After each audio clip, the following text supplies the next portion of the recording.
पहा सुखी जीवनाचा मंत्र। बऱ्याच जणांना थायरॉइड असतं आणि त्यामुळे जर त्यांना कमजोरी आली असेल तर त्यावर काय उपाय करता येतील? तुम्ही विचार करा बघा, समजा नेहमी महिला भेटतात, भगिनी आहेत भेटतात, 10 मध्ये एक जणी तर थायरॉइड आहे, मला हायपोथायरॉइड आहे, हायपर आहे, त्याचा काय संबंध कमजोरी आहे सांगूया आपण। नक्कीच मित्रांनो, हायपोथायरॉइडिझम आणि हायपरथायरॉइडिझम थोडंसं साध्या लँग्वेजमध्ये सांगतो।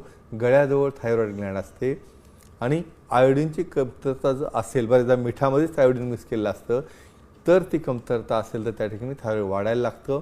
काही केसेसमध्ये त्याला गॉयटर म्हणतो।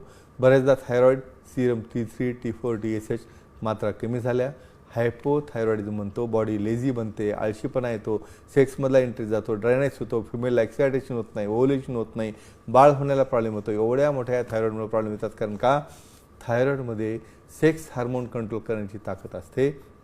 हायपोथायरॉइडिझम झालं की त्या ठिकाणी तुम्हाला डिलेड इजॅक्युलेशन म्हणजे तुम्हाला वीर्यच बाहेर येत नाही, कारण ब्रेन त्याला साथ देत नाही।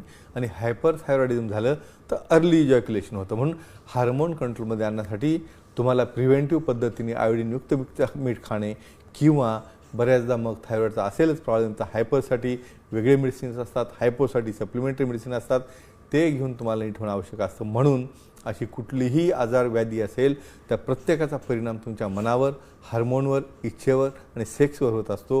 पण यातनं बाहेर येण्यासाठी सेक्सॉलॉजिस्टना भेटून, तज्ज्ञांना भेटून ट्रीटमेंट घेऊन त्यातनं तुम्ही बाहेर येऊ शकता, तुमचं पर्सनल लाईफ तुम्ही एन्जॉय करू शकता।